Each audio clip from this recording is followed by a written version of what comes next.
When it comes to the canon of Scripture, how do we have so many just different canons, and how did that come to be? What's up, everyone? SoCal Preston here. Hope everyone's having a wonderful and beautiful, blessed day wherever you're at. The clip you just saw was from a YouTube channel called Russalon. A gentleman that has a channel called Cleave to Antiquity was being interviewed about the canon and multiple other things related to Protestantism. The name of the video was Before You Convert from Protestant to Orthodox, Watch This. Now, my focus in this video is specifically the canon, and that's what we're going to take a look at. That's what I'm going to review and react to. But before we take a look at that entire clip that I just showed you and look at it in full, what I wanted to do is first share with you my interactions with Cleave to Antiquity when he was having a live discussion with Anthony Rogers in regards to many things related to Protestantism and specifically the canon. Now, I heard about Cleave to Antiquity a few days ago because somebody left a comment on one of my videos that I did on the Apocrypha, and I didn't know who he was. And it turns out that I was, hey, this is going to be very interesting because his focus is all things related to the canon and other things too, but specifically the canon, and he's a Protestant, and he defends the quote-unquote 66 book canon. And so I was like, hey, let me check him out. But the thing is oftentimes when you run into people who are trying to defend the 66 books canon, they usually don't really give you solid reasons why they hold to a 66 book canon. They don't have anything. They're really good at attacking or pressing those who hold to the full canon, which I believe includes the Apocrypha. So what I did is I said, you know what, let me check this out. I'm going to see who this guy is. I watched a debate between him and a Catholic apologist. I was like, okay. And then somehow it popped up in my algorithm that he was having a live discussion with Anthony Rogers. I jumped on it. I went in the chat. I asked a few super chat questions, a couple actually, two super chat questions, and then it led me to this, what the clip I just showed you. And so what we're going to do now is we're going to hop on, take a look at my two super chat questions, and then we're going to interact, and then we're going to move forward and see where this leads us in regards to the canon. So let's do this. And that's a good point, kind of the self-evidence of the canon within the scripture itself. When you actually detail through the text, if you were to look through the Apocrypha, even some of the language within the books in the Apocrypha, make it very clear that these books are not on the same level of inspiration. Like if you were to read the end of Second Maccabees and the compiler's apology, I'm sure you're familiar with it, but it basically says if it was well written to the point, that's what I wanted. If it's poorly done and mediocre, that's the best I could do. So I couldn't imagine that type of language being included in an inspired book that is supposed to be infallible. But just all right, so he can't imagine that statement that's said at the end of 2 Maccabees could be said in something that is can be deemed as inspired scripture. Well, here's the thing. Let's just say that was potentially true. Well, what other books in the Apocrypha do that? I mean, Tobit doesn't. 2 Esdras doesn't. So, you might say, okay, we'll give you that, but what about the books that don't do that? So that's one thing I would say to that. Also, the thing that we have to understand is that none of the New Testament authors actually even claim that what they're writing is inspired. Paul comes the closest.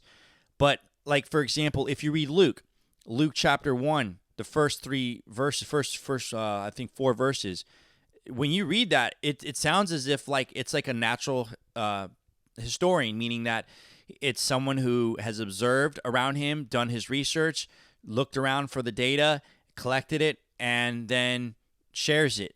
It's not like something that claims to be inspired, even though I do believe the book of Luke is inspired. But I think Cleave to Antiquity needs to be careful in what he just stated, because at the end of the day, that standard, when held up to other books in the scripture, it won't work. So I would caution that. But this is not really what I'm focusing on. Let's take it a little deeper, because the question I ultimately ask him is, how do you determine the Protestant canon? And I'll actually eventually share with you where I got that question from. Setting aside the text itself, I want to get to this one guy super chat here. So how do you determine the Protestant canon? If you don't mind, I'll take a crack at this first. I discussed this quite a bit, and I was just on Ruslan's show talking about the canon of Scripture. I don't know if this part was, I think this part was published because he's breaking it up into clips, and then he'll post the full podcast. But even if you were to, as many Roman Catholics typically do, point back to the Council of Rome to say, well, this is the earliest attestation of our 73 list of canon. If you were to look at the understanding of that council and the people that are present at the council, there is a primary secondary distinction between these two sets of books, with the Apocrypha being used. All right, real quick. This is pretty this is pretty bold, okay, for him to make the statement, because there is no record of what he just said happening or being communicated at the Council of Rome. Okay, so let's go. Only for self-edification. They may be read, is what it says. They may be read, but not for the confirmation of ecclesiastical dogma. And how do we know that's the case? You look at the Latin Vulgate that was published in 405 AD. Jerome specifically lists, now this is after the Council of Rome, specifically lists that distinction between the Apocrypha and the 66 canon of infallible books. Now, was it just Jerome that held this distinction? No, that's not the case. We actually see in the earliest copy of the Council of Rome, which is the Gelasian Decree, Pope Gelasius says, well, here's the canon, right? So he lists the 73 books, but then guess what he says after that? He says, all right, this is pretty wild. Listen to that. Like, he actually admits right there that in the Gelasian Decree that it says that the canon is 73 books. Now, I would disagree with that slightly, because I do believe 2 Esdras, Prayer Manasses, and 1st Esdras are scripture. But regardless, here's the thing. He admits that in the Gelasian Decree that it's listed as 73 books in the canon. But listen to how he gets around that. Aside from the scriptures, these are the church father writers that we have to hold to as authoritative. And then lists, guess what? Jerome, who was present at the Council of Rome. So you don't think his distinction was present there at that council? I would take it a step further to go on, and this is just to answer the guy's question, to go on into subsequent popes after that time. Gregory the Great holds to the same distinction. And he writes this. He says, as he's about to cite 1 Maccabees 6:46, he says, with reference to which particular we're not acting irregularly, if from the books, though not canonical, yet brought out specifically for the edifying of the church, we bring forward testimony. And then he cites 1 Maccabees 6:46. So the books were meant to be used only for self-edification, but not for matters of faith. So you'll still find Jerome quoting from them at times. Like, it's nice to read Maccabees to get the context, the historical context of what happened in the 400 years. But other than that, I mean, to make your doctrine solely off of the Apocrypha was what they wanted to avoid during that time. I hope that answers your question. Do you have anything you want to add to that? All right. So the reason why I cut it off before Anthony could answer is because I don't think Anthony really, he gave a long-winded answer, essentially that Scripture tells you what Scripture is, and then he goes into the glossa ordinaire, and I at this point I don't think it's relevant, because my question was, how do you determine what the Protestant canon is? I don't think he answered it there, and so in my next clip that we're going to take a look at is when I press him again. But before we get into that, here's a few things I want you to take away from the clip we just saw from Cleave to Antiquity.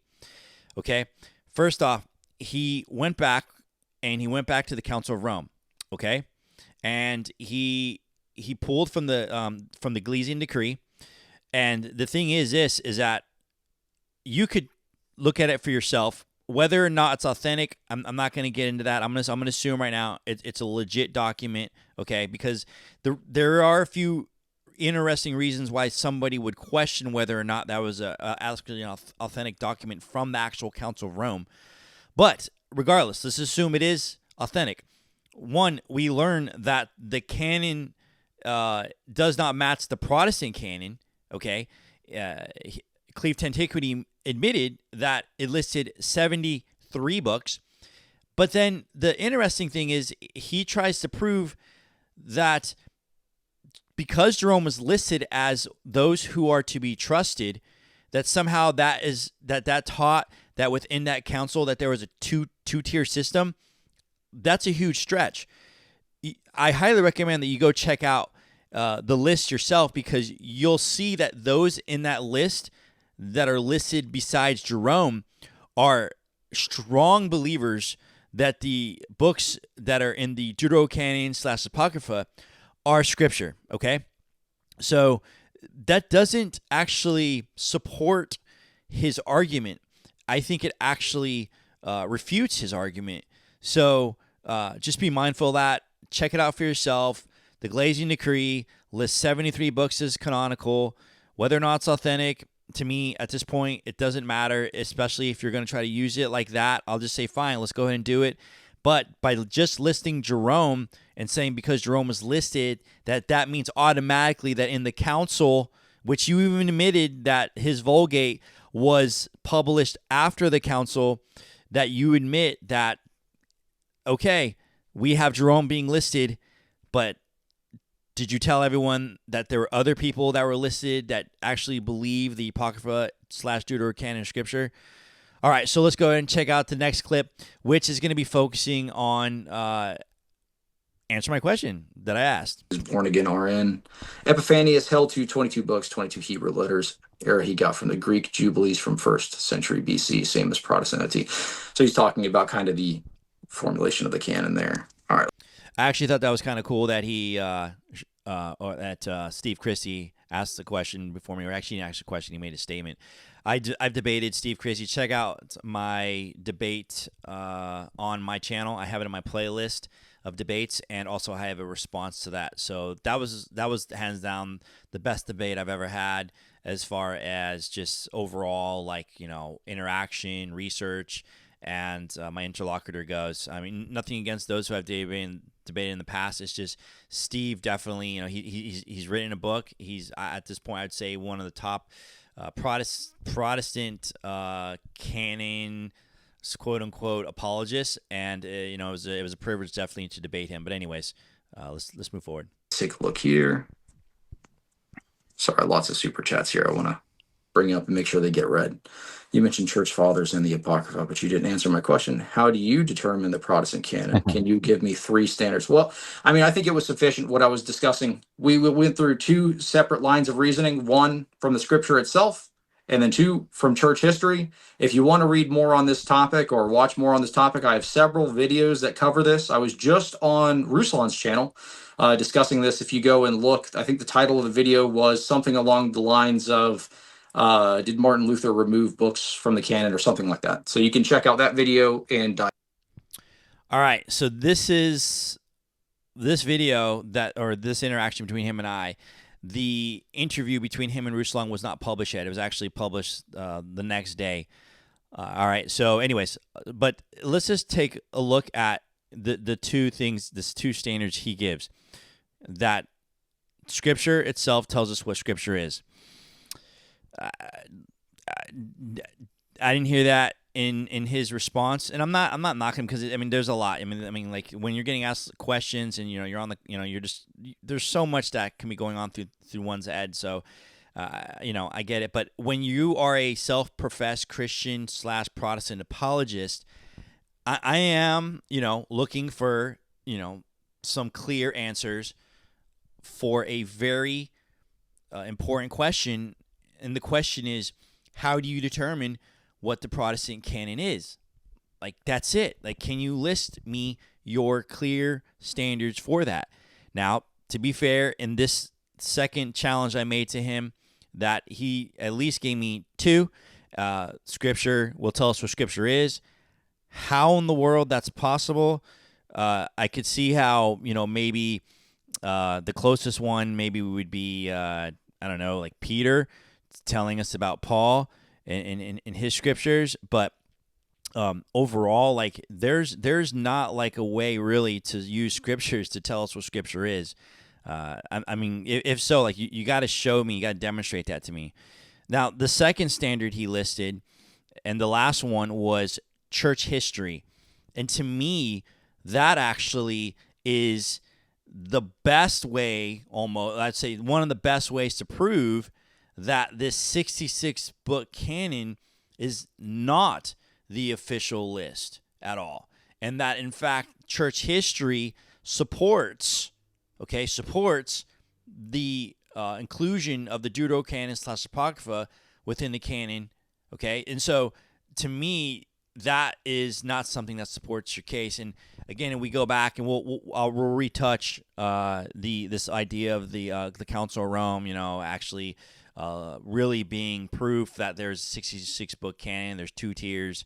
That's just not the case. But anyways, all right. So now what we're going to do is we're going to go into defending the Protestant canon. He's actually he's actually not responding to my question, but he's actually making a few more comments in regards to defending the Protestant canon, how he views it. Yeah, absolutely. I think it's there are to use a crude term, multiple different ways you could skin a cat, right? Typically, when I'm defending the Protestant canon of Scripture, I will argue, like what Paul's saying here. Thank you for the super chat, by the way. From the historical view, when there's so much evidence for the 2-tier function of Scripture, from all the way back to the early church fathers, all the way back to Rome. Prior to that, with Cyril's catechetical lectures, where he says, "Don't read the Apocrypha, right? Because why do you read those things that are in dispute? You read the lists of canon at the Council of Rome, so on and so forth." So that's one way that you could address this question. The self-authenticating model is another way that you can answer this question. But these are tools for you guys to use. If you watch that clip again, you'll see that it doesn't make any sense in regards to going to the Council of Rome, because the Council of Rome lists 73 books as canonical. Okay. Also, there are those who are listed as trustworthy teachers that believe the Deuterocanon / Apocrypha is Scripture. All right. So to me, like, that was not again. It's just like I go back and I'm like, wow, why is he so confident that the Council of Rome proves 66 book canon? Like, and I'm not even if I agreed with you that there's a 60 book canon, I am unable to wrap my head around using the Council of Rome to prove that the 66 book canon is the correct list, or the correct amount of books that should be listed in the canon, and also that there's somehow like this 2-tiered system that if we look at the church fathers in total, that we're going to see like they had 66 books, and then what we call the Deuterocanon Apocrypha, those are just for edification. That is not what I have seen in my research. And we'll touch this again later on at the very end, because I'm actually going to share a clip that is between him and a Catholic apologist debating. So let's move on now. We're going to take a look at Ruslan. We're going to take a look at that clip, and we're going it's in its fullness and its totality, and we're going to break it down, and I'm going to give you my feedback. When it comes to the canon of Scripture, Mm-hmm. there's different canons. The Protestants have the shortest canon.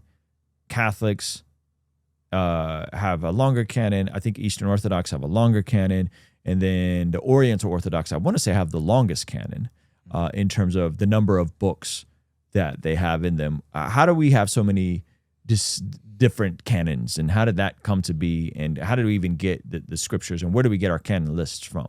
Sure. So that's a bunch of questions, but I'll address them one by one. So typically when I talk about the canon of Scripture, if I'm talking to a Roman Catholic, because it's the way that you would respond is different. If you're speaking to an Eastern Orthodox or you're speaking to a Roman Catholic, normally the conversation goes something like this as a challenge to the Protestant. They'll say, well, how do you know what the canon of Scripture is if you hold to Scripture alone, sola scriptura? But Scripture alone, sola scriptura, doesn't indicate that we don't accept any tradition whatsoever, right? Like praying with your eyes closed is a tradition. Listening to sermons, that's a tradition. We're commanded to do a couple of things at the church service: participate in communion, worship, do not neglect the gathering. Find me the Bible verse that says sit and listen to an hour-long sermon at your church, or whatever the case may be. So those things are all tradition. The difference is we don't claim that tradition is infallible like the Eastern Orthodox and Roman Catholic do. We would claim that they are fallible because we do see things in the ecumenical councils that are no longer held to, or might even contradict one another over time. Okay. So when I point to kind of the origin of the Protestant Bible canon, the 66 books, throughout history, you see this kind of two-tiered view in the West, where you have a 66 primary canon, and then the remainder of the books are Apocrypha. Apocrypha meaning like hidden, right? All right, so I'm glad that he at least got the definition of Apocrypha right, at least the first number one definition, which simply means hidden. But if we take a step back to what he said in regards to this idea of the two-tiered system, okay? You got the 66 books, okay, which are Scripture, and then you have the Deuterocanon/Apocrypha, which is for our edification, whatever that means, okay? Like, I'm still, till this day, trying to figure out what that means. Okay, so if we do look at history, we're going to see that the earliest councils that I know of, that when they, like the Council of, I believe the Synod of Antioch, which is one of the first, utilizes Scripture from, or utilizes books from the Apocrypha as Scripture, okay? So, like, my question would be, why is that? Why is it when I look at, for example, Ambrose and his use of the Apocrypha as Scripture, why am I now supposed to think that the Apocrypha is not Scripture? Because there is a very, very large amount of church fathers who believe the Apocrypha is Scripture. Okay, so this idea, though, that the two-tier system, we're going to get more into that in just a second. But now we're going to get into Jerome, because really Jerome is the one. Jerome is the one who really set the stage for Hebrew verity. Basically, if it's we look to the Jews' current canon, and that's how we decide whether or not it is Scripture. If it's written Hebrew originally, and also what is the Jewish canon. And Jerome, he's the one that you could kind of blame for this, I'd say, confusion totally. But I also think it's important to try to understand and put yourself in Jerome's shoes too, okay? And so we see a lot of that, at least why they would put themselves in his shoes, especially in the Middle Ages, okay? When we look at, I think it's Nicholas of Cyril and others that were before and after him during the Middle Ages, how they were adamant that, if it's not part of the Jewish canon that we know of, and it's not originally written in Hebrew, which, at the end of the day, a lot of them couldn't really validate, then we're not going to deem it as Scripture, okay? We're going to use it for edification, whatever that means. But let's take a look and see how he views Mr. Jerome. But the distinction is really listed very clearly by Jerome in the Latin Vulgate, which was the translation of the Bible that was used for the next 1,000 years in the West. And he says, let me pull up a resource. I'm gonna quote him. So he says this distinction here.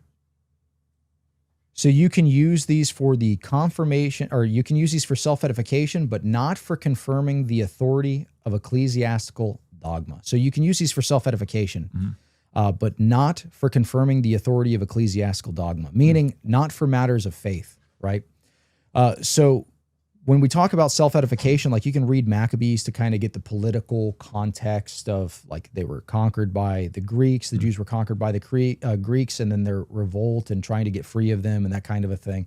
So you can read them for self-edification. It's not like they can't be read. I've taught classes on the Apocrypha at my church and things like that. So you see this kind of primary, secondary view, two-tiered view throughout church history. Jerome was not the only individual that held to this position, where the Apocrypha may be read, but only for self-edification, not for matters of faith. That's kind of the departure, though, that you see within the Roman Catholic Church.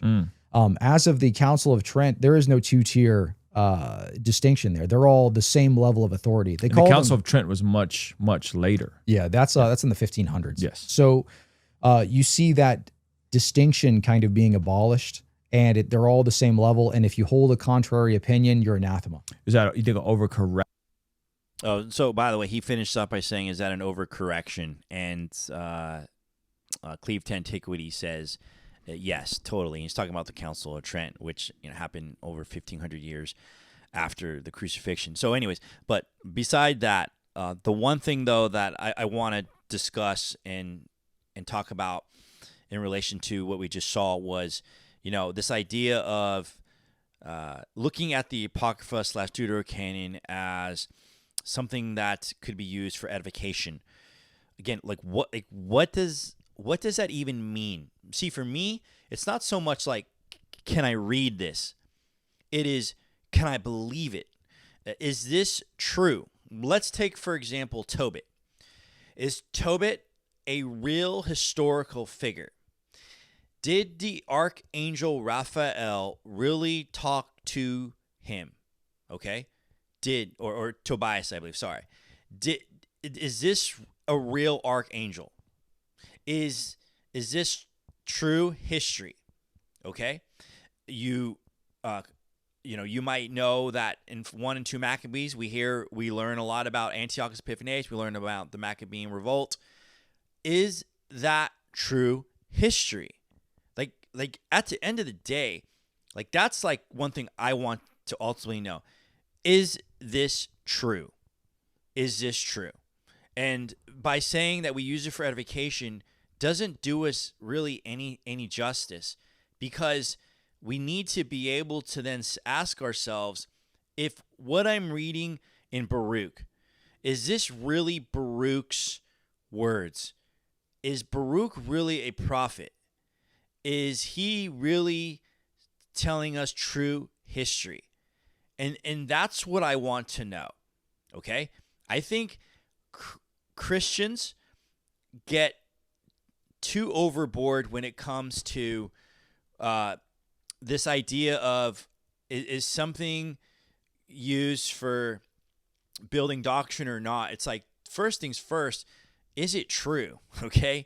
I mean, it's almost to the point where I wonder if they're like, well, nothing matters. Like, I will never believe anything unless it's a scripture because it's not inspired. It's like, how many books have we read about world history or mathematics or anything? It's like, well, we know, we wouldn't call that inspired, but we would definitely say, yeah, that book can teach you how to fish or it could teach you how to fly. I don't know. You know what I mean? So I think you could take it to an extreme, and I think a lot of Christians have. And at the end of the day, here's what I want you to walk away with. Is it true? Okay? That's what I want to know. And besides saying that it's for our edification, I need to know, is this true history? Okay? Because if you tell people they could read 1 and 2 Maccabees and say we can learn about the Maccabean revolt and, the intertestamental period, but then again, I'm like, but is it true? Can we really count on it because it's not inspired? Do you feel me? And this is the issue I'm having with a lot of Protestants who take that view. So let's continue. What we're going to take a look at now is the last clip that's related to this discussion about the canon and his views of sola scriptura, and also, again, going a little deeper into this two-tiered view. As Protestants, we hold to something called sola scriptura. I hear this straw man all the time. What is sola scriptura, and how would you define it? Yeah, so it's a sole infallible rule of faith, right? So there are, in terms of authority, it's the highest authority. Doesn't mean that we reject tradition, right? We can still accept tradition, but it's fallible. This is our sole infallible rule of faith. Let me get back to one thing real quick, though, because I wanted to make sure that I elaborated on that two-tier position. So if you're thinking of, normally when you have discussions with Roman Catholics, they will point back to the Council of Rome as the first regional council that espouses their view of the canon, because you do have a 73 list of books there. My argument typically, if they bring that up, is the two-tier view is actually present at the council. The only copy of the Council of Rome that we have that's extant is in the Gelasian Decree. That's a proclamation by Pope Gelasius, and he lists the canons of the Council of Rome. That's the only copy we have. We don't have the originals. They're not extant. But as you go down in that same decree, he lists not only the canon of Scripture, but he lists church fathers that we need to view as authoritative. And then guess who was present at the council and who he claims is one of these authoritative figures? Well, Jerome himself, who writes in the Latin Vulgate that this two-tier view is present and should be understood when reading the Old Testament. So it seems like Jerome is the guy the Protestants are claiming, and the potential from non-Protestants is the lines aren't as hard drawn as we would like Jerome to, as we see Jerome having drawn. Yeah, I don't think it's just Jerome, though. So you actually see Pope Gregory the Great later on affirm the same two-tier view. All right, so we're going to touch on two things, and then we're going to take a look at a clip from a debate between Cleave to Antiquity and Catholic apologist. But before we do, let's dig into this a little deeper. So first things first, he briefly goes over sola scriptura, kind of gives his interpretation of it. I am a Protestant, ladies and gentlemen. I'm a Protestant, and I have to say that this idea of sola scriptura, I believe it's completely impossible. I do not believe sola scriptura is possible. I have never met a Christian that claims to be sola scriptura to actually follow through with what they believe. Okay, I'll give you an example. I've never met a Christian that just has the Bible, and that they never look at a dictionary, and then they never look at a lexicon, and they never look at an atlas or a map. I never. And you're saying, well, that's not really what sola scriptura is. No, you're totally mistaken. Ladies and gentlemen, when you are looking at a scripture verse and you're trying to understand it and interpret it, you are going to rely on outside sources. You are going to go to traditions, other men's beliefs about it. You're going to look at lexicons and dictionaries. There is no way you can just look at a scripture verse and never ever get any help out of like from the tools I just mentioned. It's totally impossible. Okay, it sounds really good, but it's impossible. And so this idea of sola scriptura, I don't see how you could say my two reasons for believing the 66 book canon is Scripture tells us what Scripture is and church history. Because, and then earlier on, Cleave to Antiquity says that he said that the difference between Protestants and Catholics is that we don't see tradition as infallible, but Catholics and Orthodox do. I mean, I would even question that. I mean, especially because I've been in these debates, especially when I'm really big on the Apocrypha. Like, that's my main focus. But anyways, let's now go to the two-tiered view that he's really doubling down on, which, if you recall in my interaction with him during his live stream with Anthony Rogers, I pushed him on, and he brings up, but he brings up again the Council of Rome, and he says essentially that the two-tiered system was present at the Council of Rome because Jerome was there, and we know that Jerome taught the two-tiered system, so therefore we know that the Council of Rome had the two-tiered system represented there. Look, when you read the document, okay, when you read the Gelasian Decree, you do not read anything about a two-tiered system. Yes, Jerome is listed as a gentleman whose work you could trust, but if you look at the list, like for example, Ambrose is listed. Ambrose 100% believes that what we call Apocrypha Deuterocanon is Scripture. Like, he doesn't say anything about it being a two-tiered system at all. Okay, so I think it's not you got to give the full picture. And if you just read it for yourself, I don't think you're going to walk away and think that the Council of Rome was teaching a two-tiered system, and it actually supports 66 book canon. Therefore, if we look at church history, it supports this quote-unquote Protestant canon, which, by the way, I don't believe that classical Protestants, early Protestants, held to the 66 book canon. I think if you look at Protestant history, it was open in many ways. There was debate about certain books, and there was many early Protestants who held to the idea that the Apocrypha, the Deuterocanon, was scripture, and that's a documented fact. I'm not going to go into that. I'll leave my King James Bible and the Apocrypha video at the end of this video. Check it out. But I can assure you, ladies and gentlemen, the early classical Protestantism was very much in support of the Deuterocanon / Apocrypha. All right, so I think we are now ready to go on to the clip of the debate between Cleave to Antiquity and a Catholic Apologist. I think this is a good little clip. I really enjoyed it because so much was said in this. The only thing is that there was like at least 4 questions asked, solid questions, kind of the same question but asked in a different way. And I wish he would have just asked one question and then stopped and then let him answer. Can really hold him to the fire to it. I went back and I made a comment about this debate in the comment section. He's yet to respond to my questions, but essentially it was this. How do you decide what the Protestant canon is? And so let's take a look at this. Is what it says. Have you read through the Apocrypha in their entirety? Yeah. What are you talking about? So, like at the end of 2 Maccabees, this is 2 Maccabees 15. There's the compiler's apology, and basically, I mean, almost in this same book, it kind of gives you a hint that hey, this might not necessarily be the same level of authority. It says, if it's well written and to the point, that's what I wanted.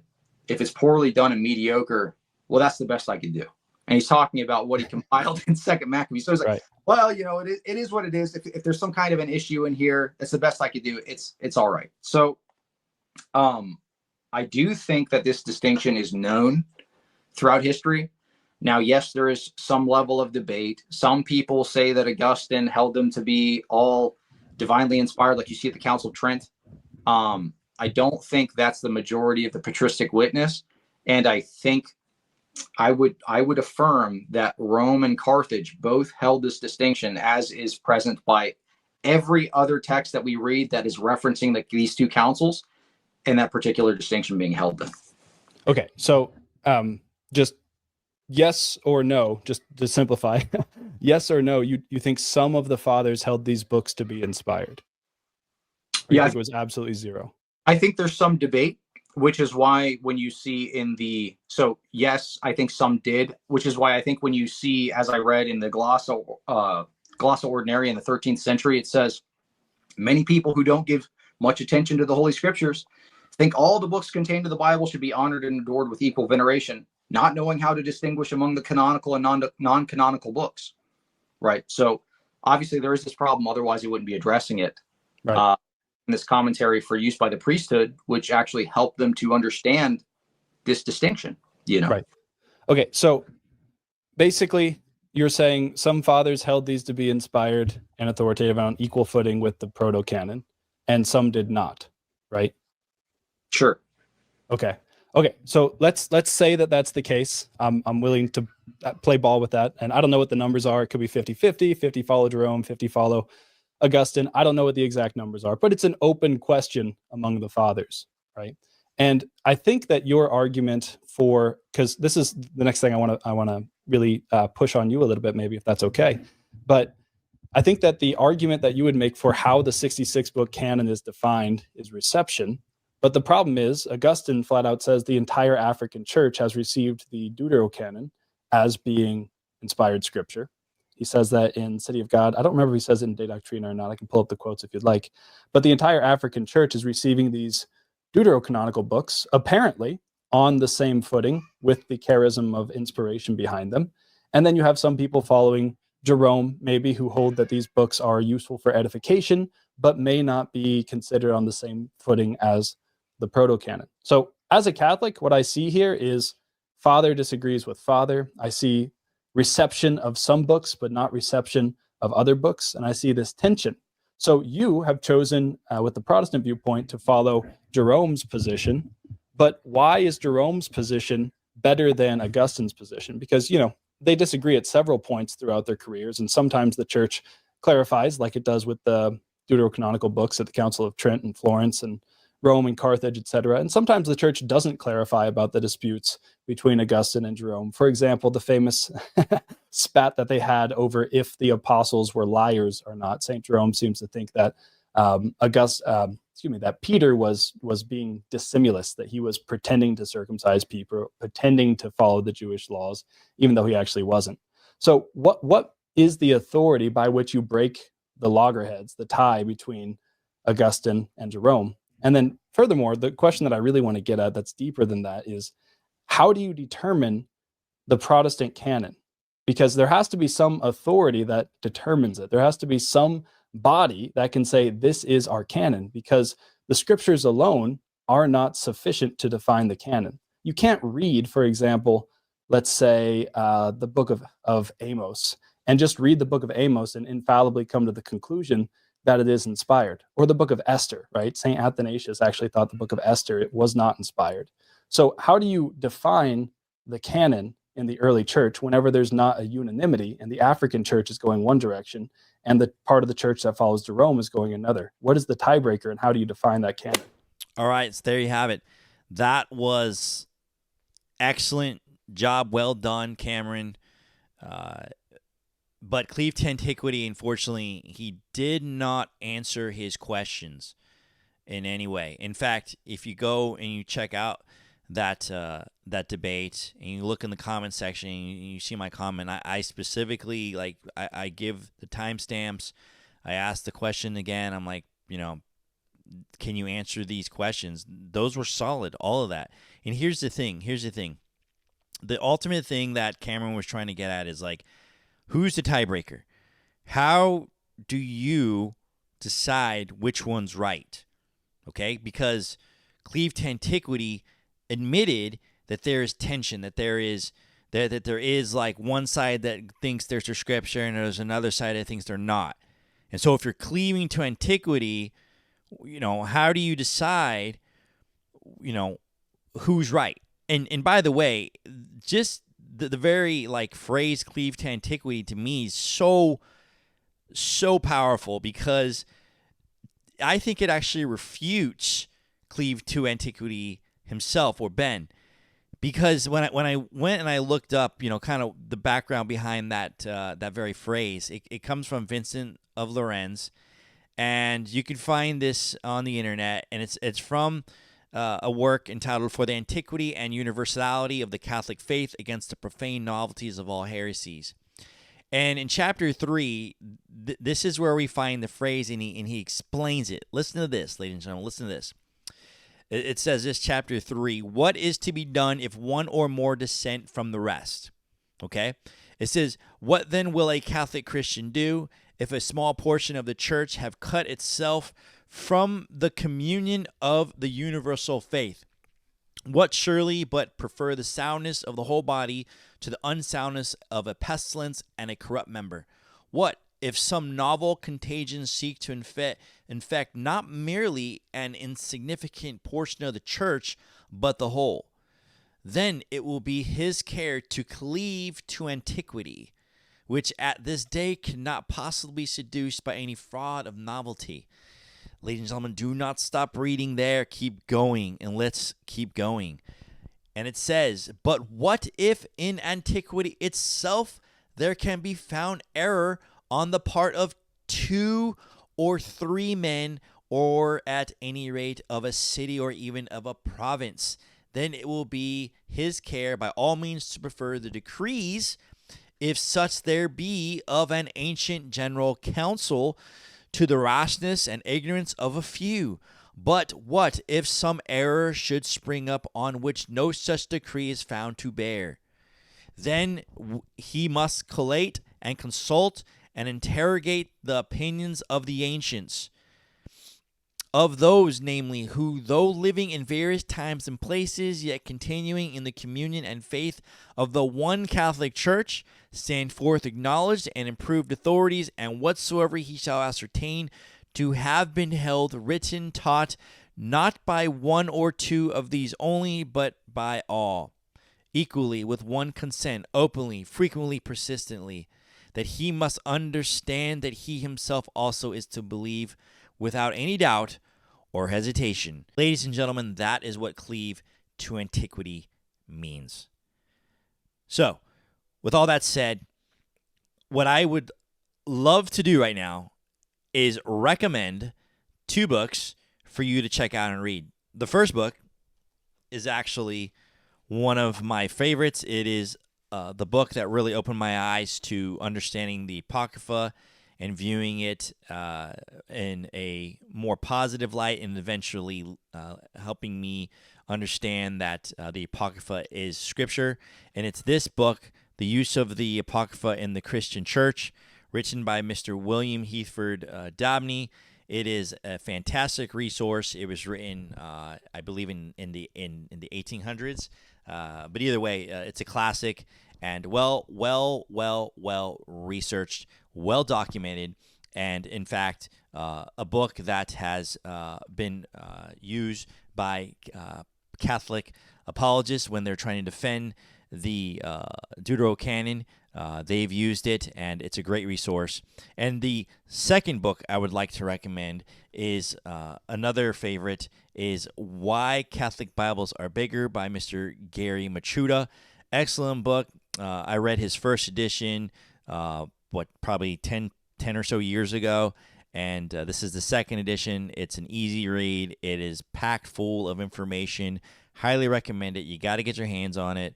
And I'm just going to tell you, ladies and gentlemen, as a Protestant who believes the Apocrypha is Scripture, I could tell you right now that my faith has been strengthened greatly, that I've been richly blessed by cleaving to those books that we call Apocrypha, or that you may call Deuterocanon.